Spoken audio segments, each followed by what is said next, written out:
ഹിന്ദു ആയതുകൊണ്ട് ഇവിടെ ആളുകൾ ടാർഗറ്റ് ചെയ്യപ്പെടുന്നു. മുസ്ലിം ക്രൈം ചെയ്താൽ മുസ്ലിങ്ങൾ സംരക്ഷിക്കുന്നു. ഇത് സംഭവിക്കുന്നത് ഈ പറയുന്നത് ഗുജറാത്തിലോ യു പിയിലോ ആണോ? അത് പറയുന്നത് ഏതെങ്കിലും BJPയുടെ നേതാവാണോ? ഈ പറയുന്നത് CPMൻ്റെ നേതാവ്, ഈ പറയുന്ന പിണറായി വിജയൻ ഭരിക്കുന്ന ഇൻവെർട്ടഡ് കോമയിൽ പറഞ്ഞാൽ പുരോഗമന ഇടതുപക്ഷ കേരളത്തിലാണ്.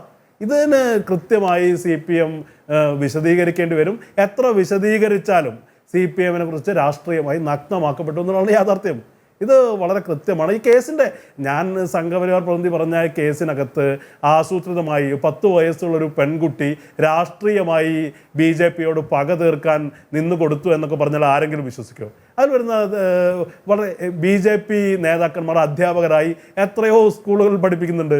അപ്പോൾ ഒരു പത്മരാജനെ മാത്രം നോട്ട് ചെയ്ത് BJPയോടുള്ള പ്രത്യയശാസ്ത്രപരമായ രാഷ്ട്രീയമായ പക തീർത്ത് കളയാമെന്ന് പറഞ്ഞ് ഒരു പെൺകുട്ടിയെ കരുവാക്കി ഇവിടെ കേസെടുക്കുക. നമ്മളിതിൻ്റെ അത്ഭുതപ്പെടുത്തേണ്ടത് എന്താ? ഒരു അച്ഛനെതിരെ അച്ഛൻ മോശമായി സ്പർശിച്ചു എന്ന് പറഞ്ഞ് അമ്മ മൊഴി കൊടുത്താൽ പോക്സോ കേസെടുക്കുന്ന നാട്ടിലെ നമ്മൾ ആ നാട്ടിലാണ് 1 മാസമായി ഒരു അധ്യാപകനെതിരെ മൊഴി കൊടുത്ത് അറസ്റ്റ് ചെയ്യുന്നില്ല, പോക്സോ വകുപ്പുകൾ ചേർക്കുന്നില്ല.